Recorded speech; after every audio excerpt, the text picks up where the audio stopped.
বন্ধুরা, আশা করি আপনারা সবাই খুব ভালো আছেন।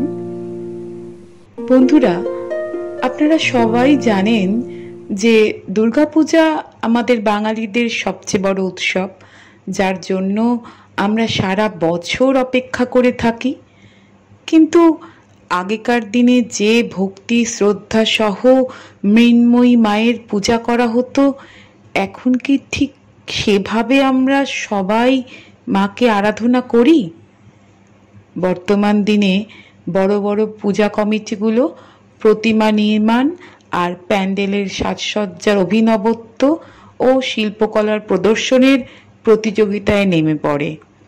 যেখানে যত বেশি মৌলিকত্বের ছোঁয়া, সেখানেই দর্শনার্থীদের ভিড় তত বেশি আর পুরস্কারের ছড়াছড়ি। আজকে সাহিত্যের মণিমুক্তায় লেখক শক্তিপদ রাজগুরু রচিত হোঁতকার দুর্গাপূজা গল্পে এরকমই অভিনব কায়দায় দুর্গা প্রতিমা গড়তে গিয়ে ছেলের দল কিভাবে নাস্তানাবুদ হয়েছিল, তাই পরিবেশিত হয়েছে হাস্য কৌতুকের মাধ্যমে। শুরু হচ্ছে আজকের গল্প, হোঁতকার দুর্গাপূজা। এবার পাড়ায় খুবই সাপের উপদ্রব হয়েছে। ছোট বড় মাঝারি সাইজের নানা জাতের সাপই দেখা যাচ্ছে পথে ঘাটে। সেদিন কামিনী ঠাকরুনের বাড়িতেই ঢুকেছিল ইয়া বড় একটা দাঁড়ার সাপ। পাড়ার ছেলেরা ঠেঙিয়ে সেটা মেরে পোড়ালো। অবশ্য দাহ খরচটা কামিনী ঠাকরুনকেই দিতে হয়েছিল, তাও প্রায় 25 টাকা। কয়েকদিন আগে নন্টেদের গ্যারেজে টায়ারের ফাঁকে দেখা গেল একেবারে জাত সাপ, ইয়া ফোনা, ফোঁস ফোঁস করছে, লেজে ভর দিয়ে দাঁড়িয়ে। সেটাকেও মারা হলো। আবার দেখা গেল একটা সাপ পটলাদের বাগানে, তাকে আর পাওয়া গেল না, কোথায় সরে পড়েছে। পাড়ার সার্চ পার্টি এখনো খুঁজছে তাকে। পটলার ঠাকমা বলে, এই বাঁদরদেরই কাজ, যত সব অনাচার করব, মা মনসা বলে কথা, তেনাদের দোষ কি? কোথায় সেই হোঁতকা, ওইটাই যত নষ্টের মূলে। এবার পূজা আসুক, দেখাচ্ছি তারে মজা। হোঁতকা অবশ্য এ সময়গুলোয় থাকে না, গোলমালের গন্ধ পেলেই সে সরে যায়। তবে কানে আসে খবরটা, আমি দিই, পটলাদের বাগানে আবার সাপ দেখা গেছে। হোঁতকা তখন আগামী পুজোর মিটিং, পুজো কমিটিতে কাকে কি করা যায়, কাকে কাকে পৃষ্ঠপোষক আর মোটা চাঁদা আদায়ের জন্য কতজনকে ভাইস প্রেসিডেন্ট নামক মহাসম্মানের পদগুলো দেওয়া যায়, তারই হিসেব কষছে। ওর মাথায় অনেক বড় দায়িত্ব। পঞ্চপাণ্ডব ক্লাবের কামধেনু পটল, পটলই আমাদের ভরসা। ওদের ভালো ব্যবসা, কারখানা, আড়ত, কোল্ড স্টোরেজ, অনেক কিছু, পয়সা রোজগারের ধান্দা আছে। আর পটলা তার থেকে বেশ কিছুটা ম্যানেজ করে সৎ কাজে, অর্থাৎ আমাদের ফুচকা, আলু কাবলি, আইসক্রিম ইত্যাদির বিল মেটায়।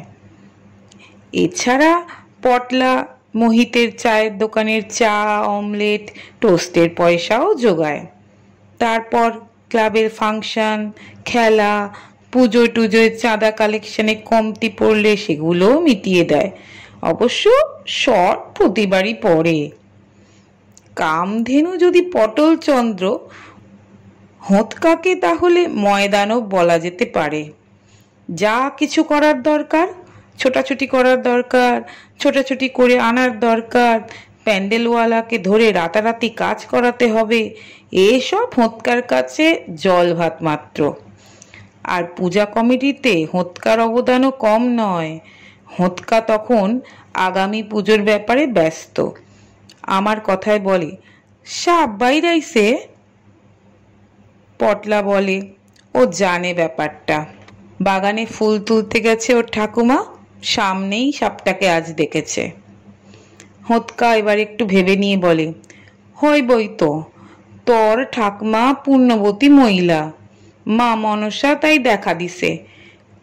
কই তোর আমার মতো ফেকলু পাটিরে তো দেখা দেয় নাই। তারপরই হোতকা যেন কি দারুণ একটা আবিষ্কারের আনন্দে বলে ওঠে, চল দেখি। পটলার ঠাকুমার কাছে আমাদের অবারিত দ্বার। বুড়ির নিজেরও বেশ ক্যাশ করি আছে, ব্যবসায় তারও তো একটা মোটা শেয়ার আছে। ঠাকমা সবে পূজার ঘর থেকে বের হচ্ছেন, আমাদের দিকে চাইলেন। আমরা হোতকার নির্দেশে তখনই তার চরণতলে গোলকিপারের মোক্ষম পেনাল্টি আটকানোর মতোই বডি থ্রো করেছি। হোতকা উঠে ভব্যযুক্ত হয়ে বলে, মা মনসা আজ আপনারে দর্শন দেছেন ঠাকমা। কালই স্বপ্ন দেখছি, গতবার তেনার ওপর খুবই অবিচার হইছে, বিসর্জন দিতে পারি নাই, অপরাধ হইছিল।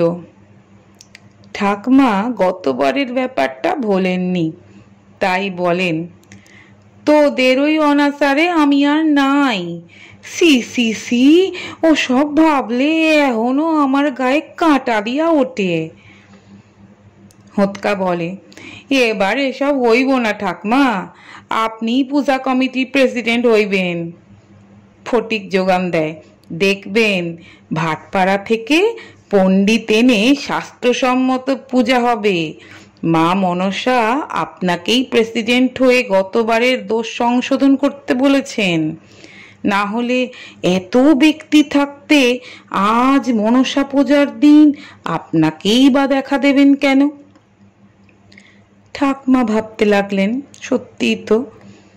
হোতকা জানে চিড়ে ভিজতে একটু সময় লাগবে। ঠাকমার মন মজাবার জন্য, টাইম দেবার জন্যই বলে, বৈকালেই আসুম, আপনি ভাইবা দেখবেন। চল ঠাকমারে রেস্ট লইতে দে। আমাদের নিয়ে চলে এলো হোতকা। গতবারের অপরাধের সীমা নেই। মোহিতের চায়ের দোকানে বসে বলি, গতবার তুই তো খেপলি, নতুনত্ব করতে হবে। হোতকার এইসব ব্যাপারে খুবই মাথা খোলে। সেবার কুলোপাড়ার হাতকাটা বিনলে ছেলেকালির দল পেরেকের মা দুর্গা করার পোস্টার ছাড়তেই হোতকা বলে, ওদের ফেল মারতে হইব। পেরেক কেন, আমরা ক্ষীরের দুর্গা প্রতিমা বানাইমু। আমি বলি, দূর, ক্ষীর দিয়ে কি আবার দুর্গা মূর্তি তৈরি করা যায়? হোতকা গর্জে ওঠে বলে, চুপ মাইরা থাক। অবন ঠাকুর তগর কবিগুরুর কে যেন হন না, বিরাট আর্টিস্ট, তিনি তো ক্ষীরের পুতুল বানাইছেন। আমি শোনাই, ও তো একটা বইয়ের নাম। হোতকা থামিয়ে দেয়, পুতুলি, চুপ মাইরা থাক। ফটিক ওর পোঁ ধরা, সেও সায় দেয়, ঠিক কথা, কেন হবে না? সেবার চাঁদাও জোর উঠেছে, আর এই ক্ষীরের মা দুর্গা তৈরি হবে পোস্টার দেখে পেরেকের দুর্গাকে চাঁদা না দিয়ে পাড়ার তাবর মেয়েরা ক্ষীরের দুর্গার প্রসাদ পাবার জন্য বেশ দরাজ হাতেই চাঁদা দিয়েছে। কেষ্টনগর থেকে গোবরার কোন এক পিস্তুত ভাইয়ের সম্বন্ধীও চলে এসেছেন স্বেচ্ছায় হেন শিল্পকর্ম করতে। মোটা গোলগাল চেহারা, গামছা পরে ভিয়ানের কড়াই চাপিয়ে ক্ষীরের তালকে পাক করতে শুরু করলেন। বাতাসে ম ম গন্ধ ছড়াচ্ছে, মা দুর্গার প্রতিমা তৈরির আয়োজন চলছে। প্রথম দিন ওই প্রতিমার এক মেটে করার দিনই ক্ষীরে টান পড়ে গেল। পাক করা হয়েছে কিনা টেস্ট করতেই 3 সের ক্ষীর উঠে গেল। আবার বউবাজার থেকে ক্ষীর নিয়ে এসে এবার টেস্ট না করেই এক মেটে করা হলো ক্ষীরের প্রতিমাকে। ক্ষীরের মা দুর্গা দেখতে তখন থেকেই ভক্তদের আমদানি শুরু হয়েছে। আমরাও নজরে রাখি, আর চাঁদার কালেকশনও বাড়ছে ভালোই। তবুও লক্ষ্মী প্রতিমার একটা ঠ্যাং সেদিনই কুকুর নিয়ে পালালো। অবশ্য কথাটা বাইরে প্রকাশ পায় না, এক্সট্রা ক্ষীর এনে ঠ্যাং গজানো হলো। বহু কষ্টে প্রতিমা পাহারা দিচ্ছি আমরা। চা চপের ঘটা বাড়ছে। কাক ঠুকরে অসুরের কপালটা গর্ত করে দিয়ে গেল, সেটাও ম্যানেজ করা হয়েছে। ক্রমশ ক্ষীরের মা দুর্গা উইথ তার ফ্যামিলি, মায় অসুর, সিংহ, সাপ, ইঁদুর নিয়েই সদল বলে মঞ্চে উঠলেন। কারিগর সাবধান করে বললেন, নজরে রাখবেন, বেশি আলোর ফোকাস টোকাস দেবেন না, ক্ষীর চিনি গলতে শুরু হলে আর রাখা যাবে না, আর ইন্দুর বিন্দুর যেন না লাগে দেখবেন। ভয়ে ভয়ে থাকি পুজোর কদিন। ওদিকে কুলোপাড়ার পেরেকের প্রতিমা সলিড পেরেকের তাল বুকে নিয়ে লোহার ভীমের মতো বিরাজ করছে, তার উপর রং বেরঙের আলোর বন্যা বইয়ে দিয়েছে, আর আমরা ক্ষীরের প্রতিমা আগলাচ্ছি। ভিড় তবু আমাদের এখানেই বেশি। স্নিগ্ধ নীলাভ আলোয় ফুলের সাজে সেজেছেন মা, হলুদ জমাট ক্ষীরের আভা ঠিকরে পড়ছে, আর হাজারো দর্শক মায়ের দিকে যে চাহনি মেলে চেয়ে আছে, তাতে যে ভক্তি টক্তি নেই তা দেখেই বোঝা যাচ্ছে। লোলুপ চাহনি। বিয়ের তত্ত্বে ক্ষীরের বুড়ো বুড়ি পাঠায়, আর বরের বাড়িতে সেই বুড়ো বুড়িকে হুঁকো কলকে সমেত খেয়ে ফেলে আত্মীয় কুটুম্বর দল। মায়ের দিকে তেমনি লুব্ধ চাহনি মেলে চেয়ে আছে সকলে। কে বলে 1 মণ ক্ষীর, 2200 সের চিনি আছে, দারুণ পাক করেছে কেষ্টনগরের ভিয়েনদার। কে আর একজন বলে এলাচ কর্পূরও দিয়েছে। ঠাকমা পুজো দিতে এসেই ফস করে বলে ওঠেন, অহুৎকা, এসব কি করছো?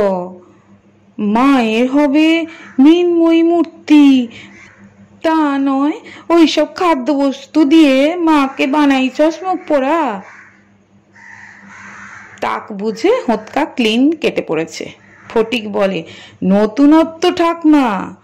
ঠাকমা বলে, থাম তো বাবু। তবু পুজো, মাইক, প্যান্ডেল, বাদ্যি বাজনা, মায়ের নবমীর দিন আলখাল্লা পরে দোগাছিয়ার দলের বিকট স্বরের কালীকীর্তনও হয়ে গেল। ভিড় তবু কমে না। সেদিন পুজোর সময় আসনে বসে সবাই লাফাচ্ছে। রাজ্যের লাল পিঁপড়ে সার বেঁধে এসে মা দুর্গা উইথ হোল ফ্যামিলিকে অ্যাটাক করেছে। পুরুত ঠাকুর নাচছে, তন্ত্রধারকও নাচছে ওদের কামড়ে, আর আমরা তো ঠ্যাঙ্গা হাতে বসে আছি কুকুর, ইঁদুর, বেড়াল তাড়াতে। তারাও এবার দল বেঁধে এসে জুটেছে। প্রতিমার পেলা পড়ছে দারুণ।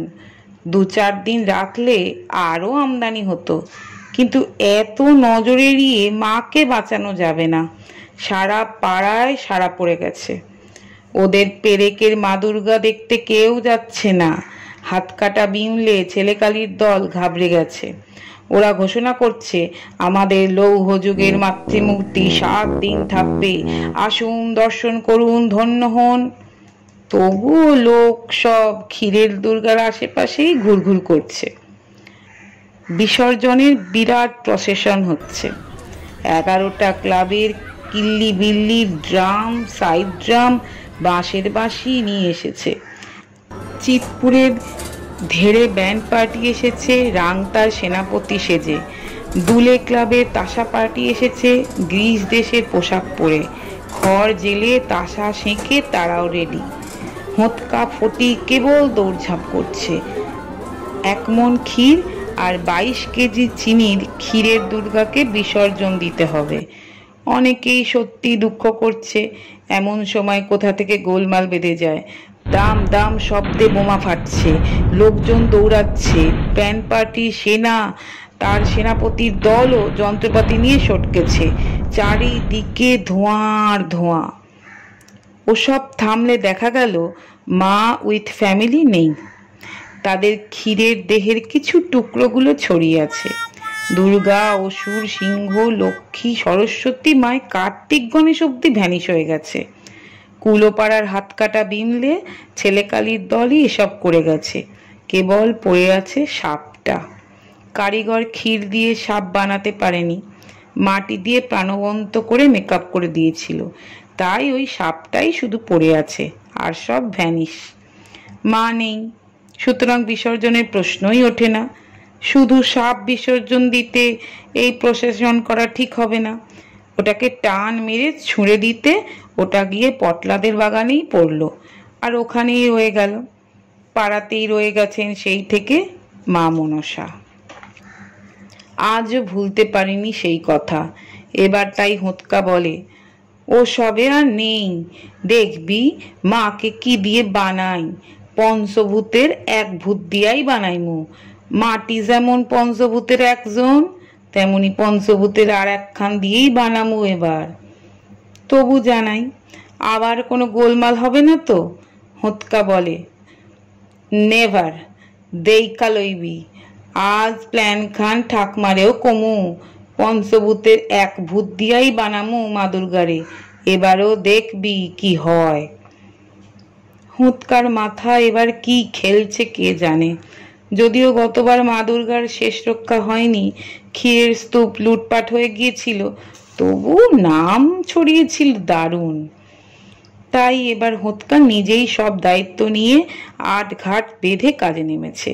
পটলার ঠাকমাকে ওই পঞ্চভূত, ক্ষিতি, অপ, তেজ, মরুত, বোম এইসব বলে জপিয়ে টপিয়ে এবার প্রেসিডেন্ট করে 500 টাকা ডোনেশন আদায় করেছে। পটলাও খুব খাটছে। এবার প্যান্ডেল, ঠাকুর, মায় লাইট অবধি নতুন কায়দায় হবে। আর কিসের ঠাকুর হবে তাও খুবই গোপন রাখা হয়েছে। পুজোর আগে 2 দিন পর্দা ফেলে গোপনে ঠাকুর বসানো হয়ে গেল। তারপর উদ্বোধনের দিন লোক আর ধরে না। পটলার ঠাকমা এসেছেন, কোন মন্ত্রীকে নিয়ে এসেছে পটলার ছোট কাকা, আর নাম করা এক গাইয়েকেও এনেছে। দারুণ উৎসব করে উদ্বোধন হয়ে গেল। আর প্রতিমা দেখে তাক লেগে গেছে সারা এলাকার লোকজনের। হোঁতকা এক ইঞ্জিনিয়ারকে দিয়ে জল জমিয়ে বরফের ছাঁচ করে মা দুর্গা, লক্ষ্মী, সরস্বতী ইত্যাদি মূর্তি করিয়েছে। বরফেরই হোল ফ্যামিলি। আলো পড়ে রূপালী নীলাভূত দুটি বের হচ্ছে, মায়ের জ্যোতি ঠিকরে পড়ছে। সারা এলাকায় ধন্য ধন্য পড়ে গেল। হ্যাঁ, করেছে একটা জিনিস বটে। হোঁতকা এবার বুক ফুলিয়ে বলে, কেমন করছি? একেবারে অরিজিনাল দুর্গা। দেখ গা, হাত কাটা বিমল ছেলেকালিরা টেরা হইয়া গেছে গিয়া। মন্ত্রী চলে যাবার পরই ব্যাস লোডশেডিং শুরু হয়ে গেছে। তারপরই খেল শুরু হয়। বরফ গলছে। মা দুর্গা উইথ হোল ফ্যামিলির অবস্থাও তখন কাহিল। ফ্রিজ আর কাজ করছে না। হোঁতকা চিল্লাচ্ছে, বালতি খান 10 বালতি আন জলদি। বালতিও এসে গেল।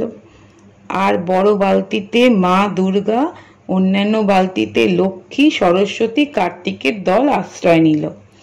আর কেন জানি না, বোধহয় হাত কাটা বিমলের দল ষড়যন্ত্র করে কদিন সন্ধ্যার মুখেই লাগাতার লোডশেডিং এমন শুরু করালো যে মা দুর্গাকে আর বরফে রূপান্তরিত করা গেল না।